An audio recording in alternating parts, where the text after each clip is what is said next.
Hello everyone, welcome to my channel psychology Ganga. आज हम मनोविज्ञान के एक प्रमुख टॉपिक लर्निंग या सीखने के बारे में फ्रेंड्स बात करेंगे। आज के सेशन में मैं आपको सीखने से संबंधित कुछ प्रमुख प्रश्न और उनके उत्तर करेंगे हम लोग हल। चलिए स्टार्ट करते हैं। आज का प्रथम प्रश्न है, सीखना क्या है? फ्रेंड्स, सीखना एक बहुत ही कॉमन वर्ड है जिसे हम हर समय यूज़ करते हैं, लेकिन मनोविज्ञान में सीखने का एक खास महत्व है। सीखने का अर्थ, तो सीखना क्या है? सीखने का अर्थ है मनोविज्ञान में व्यवहार में होने वाले वैसे परिवर्तन जो अभ्यास या अनुभूति के फलस्वरूप होते हैं फ्रेंड। यानी कि सीखने का अर्थ है बिहेवियर में होने वाले वैसे चेंजेस जो प्रैक्टिस या एक्सपीरियंस के फलस्वरूप होते हैं फ्रेंड। नेक्स्ट, सीखने की प्रमुख विधियाँ कौन कौन सी हैं फ्रेंड? सीखने की फ्रेंड्स प्रमुख विधियाँ हैं 3: विराम या अविराम विधि, पूर्ण या अंश विधि, स्वाभिप्राय या प्रासंगिक विधि। विराम या अविराम विधि फ्रेंड्स थोड़ा सा जान लेते हैं। विराम विधि, जैसा कि नाम से स्पष्ट है कि विराम विधि में हम विराम यानी रेस्ट लेके थोड़ा सीखते हैं, यानी हमने थोड़ा सा सीख लिया और फिर रेस्ट ले लिया। अविराम विधि में फ्रेंड्स हमने शुरू से लेके लास्ट तक कोई टॉपिक लिया और उसे बिना ब्रेक के ही पूरा सीखा शुरू से अंत तक, तो वो अविराम विधि हो गया। और दूसरा है पूर्ण और अंश विधि। पूर्ण विधि में फ्रेंड्स इसमें भी जैसे हमने कोई पोयम लिया तो शुरू से एंड तक सीखा तो इसे पूर्ण विधि कहते हैं। और पाठ विधि या अंश विधि में हमने पोयम को 2 स्टैंडे में बांट लिया, आधा एक बार में सीखा, आधा एक बार में टुकड़ों में तोड़ के, तो इसे अंश विधि कहेंगे फ्रेंड्स। और स्वाभिप्राय और प्रासंगिक सीखना है फ्रेंड्स।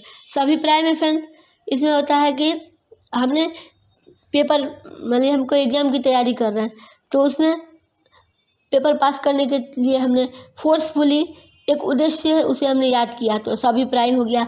और प्रासंगिक सीखना में फ्रेंड्स हुआ कि हम जैसे सड़क से कुछ लेने जा रहे हैं अपने घर से और रास्ते में हमने किसी होटल का नाम देखा या कुछ भी ऐसा देखा और उसे हमने सीख लिया बिना किसी उद्देश्य के, लेकिन उसे हमने सीख लिया, तो इसे कहते हैं प्रासंगिक सीखना।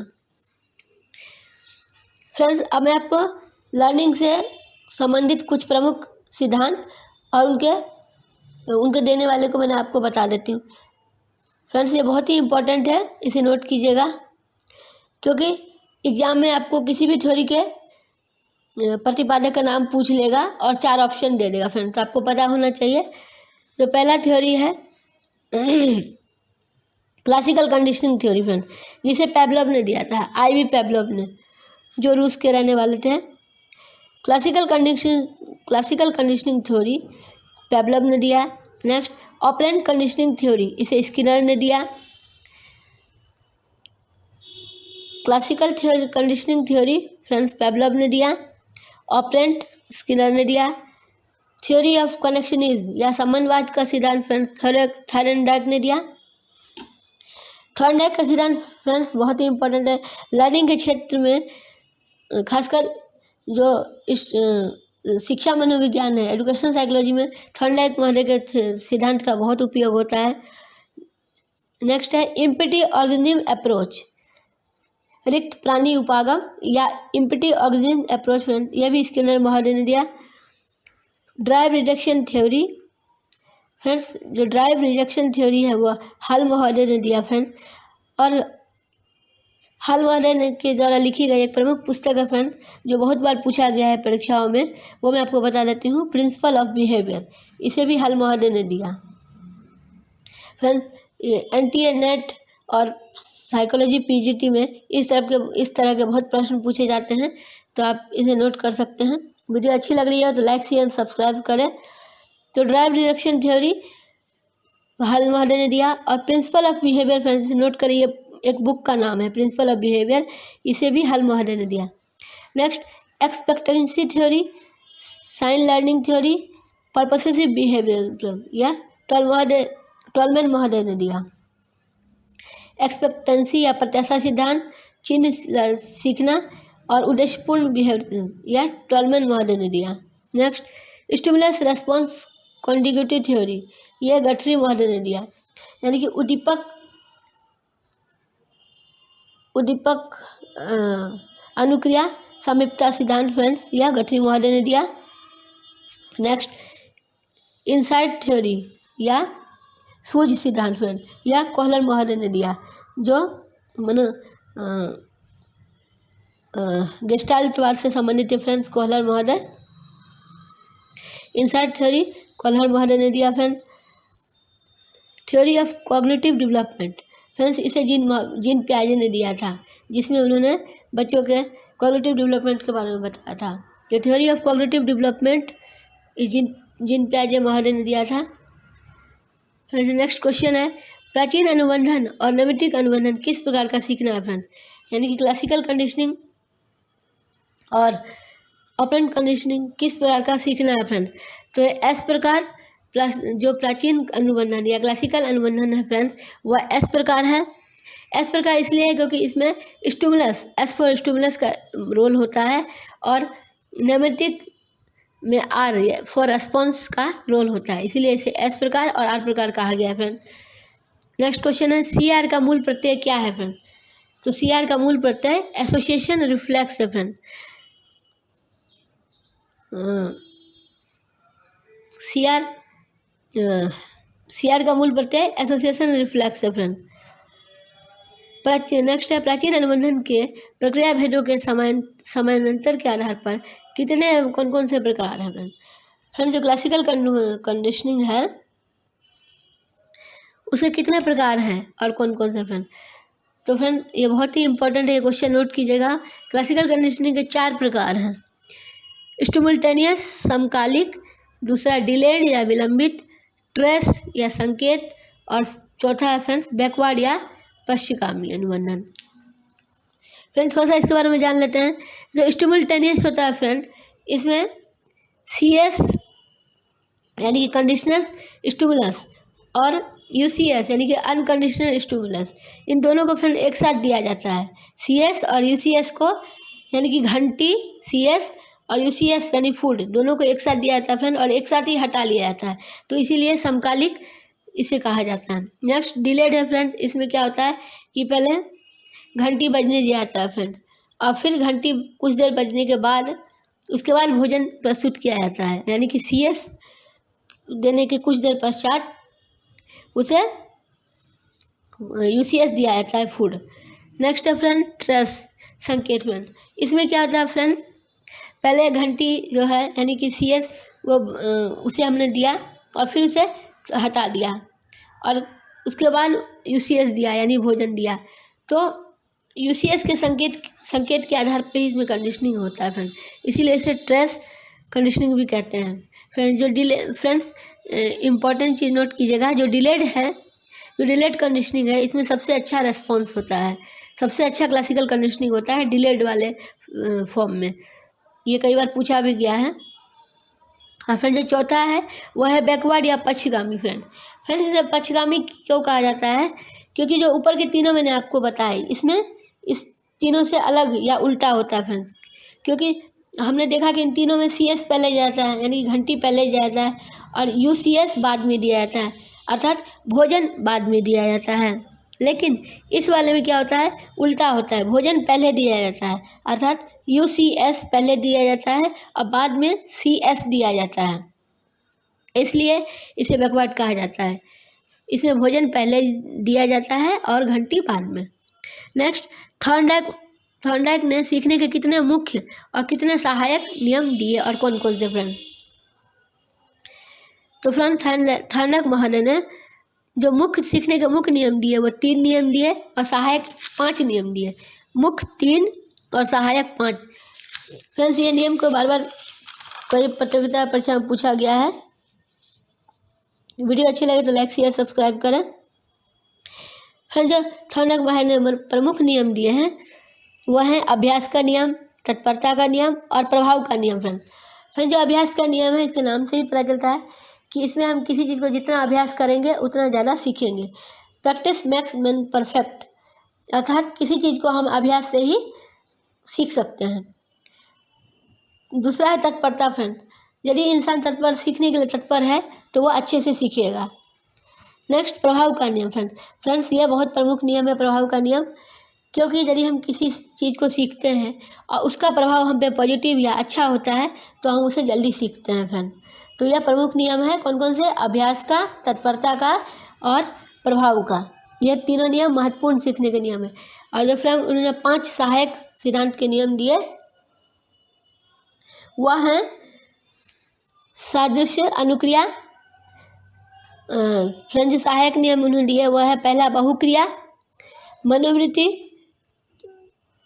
बहुक्रिया यानी मल्टी रेस्पॉन्स, मनोवृत्ति एटीट्यूड, तत्व प्रबलता एलिमेंट,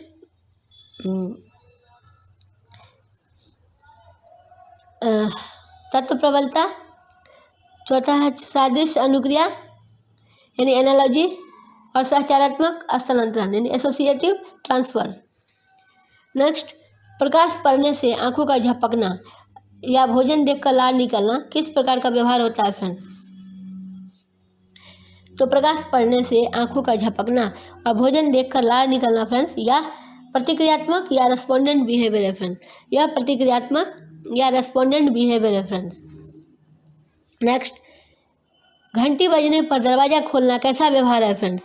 तो घंटी बजने पर दरवाज़ा खोलना ऑपरेंट व्यवहार है फ्रेंड्स, जिसे स्किनर महोदय ने दिया था, operant behaviour. Next, Skinner box में पशु के व्यवहार का पता किससे चलता है फ्रेंड्स? फ्रेंड्स स्किनर महोदय ने चूहे पे प्रयोग किया था, आप जानते होंगे। तो उन्होंने पशु के व्यवहार का पता लगाने के लिए क्यूमुलेटिव रिकॉर्डिंग का यूज़ किया था फ्रेंड। यह भी कई बार पूछा गया है कि स्किनर महोदय ने किस पे प्रयोग किया है, तो चूहे पे ध्यान रखिएगा। स्किनर महोदय ने चूहे पे, थॉर्नडाइक महोदय ने बिल्ली पे, पेवलोव महोदय ने कुत्ते पे और कोहलर महोदय ने सुल्तान नामक चिंपैंजी पे प्रयोग किया था। एक बार फिर से सुन लीजिए फ्रेंड। थॉर्नडाइक महोदय ने बिल्ली पे, स्किनर महोदय ने चूहे पे, पेवलोव महोदय ने कुत्ते पे और कोहलर महोदय ने सुल्तान नामक चिंपैंजी पे प्रयोग किया था। नेक्स्ट, शेपिंग का तत्व कौन कौन से हैं फ्रेंड?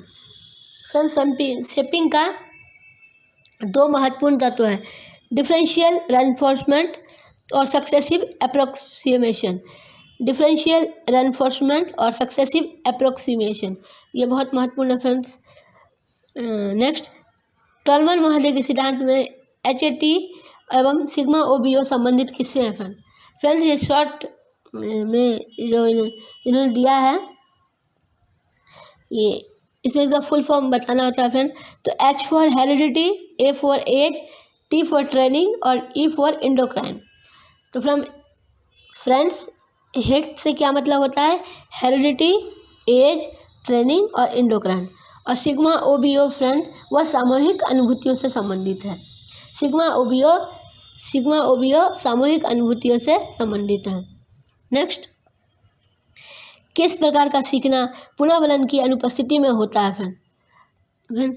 किस प्रकार का सीखना पुनर्बलन की अनुपस्थिति में होता है फ्रेंड्स? यह अव्यक्त लेटेंट सीखना में होता है फ्रेंड।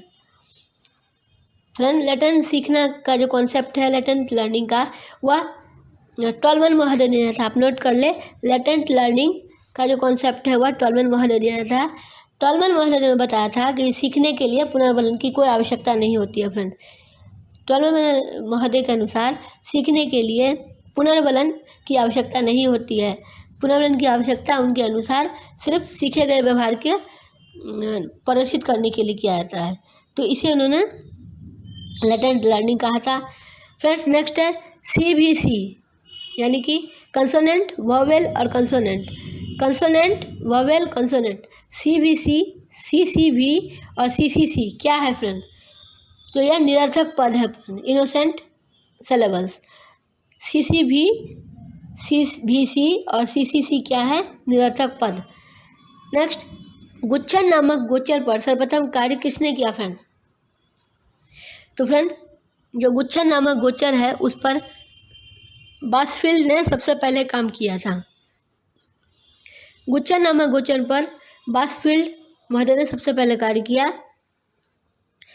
पुनर्बलन के आकार में वृद्धि होने से निष्पादन स्तर में तेजी से परिवर्तन आता है। यह तथ्य किससे संबंधित है फ्रेंड्स? यह मनोविज्ञान में क्रस्बी इफेक्ट के नाम से इसे जाना जाता है। तो क्रेस्पी महोदय ने बताया कि पुनर्वलन के आकार में वृद्धि होने से उसके निष्पादन स्तर में भी परिवर्तन आता है। मान लीजिए हम चूहे पे एक्सपेरिमेंट कर रहे हैं और मान लीजिए पनीर को हम एज ए रेनफोर्समेंट यूज़ कर रहे हैं, पनीर का टुकड़ा, तो यदि पनीर के साइज में छोटे से बड़ा करते जाएंगे तो उसके निष्पादन स्तर में भी परिवर्तित होते जाएगा। तो इसे क्रेस्पी इफेक्ट के नाम से जानते हैं। नेक्स्ट, प्राणी द्वारा अधिक आवृत्ति वाली अनुक्रिया कम आवृत्ति वाली अनुक्रिया के लिए पुनर्वलन का कार्य करती है। प्राणी द्वारा अधिक आवृत्ति वाला कम आवृत्ति वाली के लिए पुनर्वलन का कार्य करती है फ्रेंड्स। यह तथ्य किससे संबंधित है? तो इसे प्रीमेक प्रिंसिपल कहा जाता है फ्रेंड्स, या प्रीमेक प्रभाव के नाम से भी जाना जाता है। प्रीमेक महोदय ने बताया था कि प्राणी जो काम बार बार करता है वह जो कम आवृत्ति वाले कार्य के लिए पुनर्वलन का कार्य कर सकता है फ्रेंड्स। नेक्स्ट, एक निश्चित अंतराल के बाद जब पुनर्वलन दिया जाता है एवं पुनर्वलन मिलने का समय जब पास आता है तो अनुक्रिया अधिक बढ़ जाती है। यह क्या है फ्रेंड्स? इसे स्कैल्पिंग प्रभाव कहा था फ्रेंड्स। स्कैल्पिंग महोदय ने देखा कि जब एक निश्चित समय अंतराल पे हम रेनफोर्समेंट देते हैं, उसके जो विभिन्न शेड्यूल होते हैं फ्रेंड्स, जिनके बारे में आगे बताऊंगी, तो उसमें जो शेड्यूल होता है उसके एक निश्चित समय पर यदि हम देना शुरू कर दें और जब पुनर्वलन देने का समय नज़दीक आता है फ्रेंड्स तो अनुक्रिया अधिक बढ़ जाती है। इसे ही स्कैल्पिंग प्रभाव के नाम से जाना जाता है। यह इम्पोर्टेंट है फ्रेंड्स, कई बार पूछा गया है फ्रेंड्स। अब मैं आपको शेड्यूल्स ऑफ रेनफोर्समेंट का बता देती हूँ। इससे संबंधित कई तरह से वह ऑब्जेक्टिव क्वेश्चन बना के पूछ लेते हैं फ्रेंड्स, तो इसके बारे में आपको थोड़ी जानकारी होना ज़रूरी है। जो शेड्यूल ऑफ रेनफोर्समेंट फ्रेंड्स, इसे स्किनर महोदय ने दिया था। शेड्यूल ऑफ रेनफोर्समेंट क्या है फ्रेंड्स? तो पुनर्वलन की अनुसूची से फ्रेंड यह पता चलता है कि ऐसा पैटर्न होता है या जिसके अनुसार प्रयोगकर्ता परिज को डिजायरेबल रिस्पॉन्स यानी कि वांछित अनुक्रिया करने के बाद पुनर्वलन देने के लिए एक विशेष प्रारूप तैयार करता है ना फ्रेंड, कि किस तरह से कितने टाइम बाद या कौन से अनुक्रिया के बाद पुनर्वलन देना है। ऐसा जब वह सोच के एक शेड्यूल तैयार करता है तो उसे शेड्यूल ऑफ रेनफोर्समेंट कहा जाता है फ्रेंड। इसके दो प्रकार होते हैं, कंटिन्यूस और पार्शियल रेनफोर्समेंट। फ्रेंड्स, कंटिन्यूस या सतत में क्या होता है फ्रेंड कि हर सही रेस्पॉन्स के बाद उसे पुनर्वलन मिलेगा फ्रेंड, इसलिए इसे कंटिन्यूस कहा जाता है। लेकिन फ्रेंड्स इसमें बहुत अच्छा रेस्पॉन्स नहीं होता है। पार्शियल रेनफोर्समेंट या आंशिक पुनर्वलन फ्रेंड्स, जो पार्शियल रेनफोर्समेंट होता है इसे नोट कीजिए, इसमें अधिक अच्छा रेस्पॉन्स होता है। तो पार्शियल में क्या होता है फ्रेंड कि कुछ सही रेस्पॉन्स होगा तो उसमें हम देंगे, इसमें कोई तय नहीं होता है, किसी के बाद हमने दिया लेकिन किसी सही के बाद नहीं दिया। तो पार्शियल के बाद भी दो होते हैं फ्रेंड्स। पार्शियल रेनफोर्समेंट के भी दो प्रकार होते हैं, रेशियो शेड्यूल और इंटरवल शेड्यूल फ्रेंड।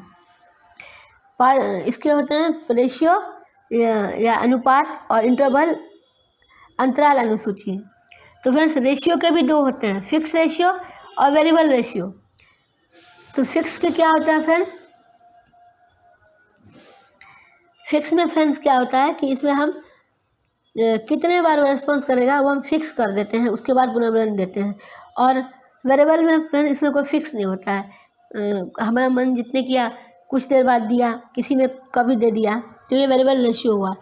और इसी तरह इंटरवल में भी फ्रेंड्स फिक्स इंटरवल होता है, यानी इसमें जो है इतने फिक्स समय के बाद हमने दिया।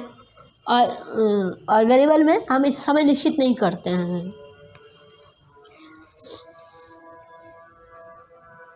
फ्रेंड्स। जो अनुपात जो रेशियो शेड्यूल होता है फ्रेंड्स, ये नोट कीजिए कि रेशियो जो शेड्यूल होता है फ्रेंड्स उसमें पुनर्वलन देने का आधार प्राणी द्वारा किए गए अनुक्रियाओं की संख्या होती है फ्रेंड्स। जो रेशियो शेड्यूल होता है उसमें पुनर्वलन देने का आधार प्राणी द्वारा किए गए अनुक्रियाओं की संख्या होती है फ्रेंड्स, है ना, नंबर ऑफ रेस्पॉन्स।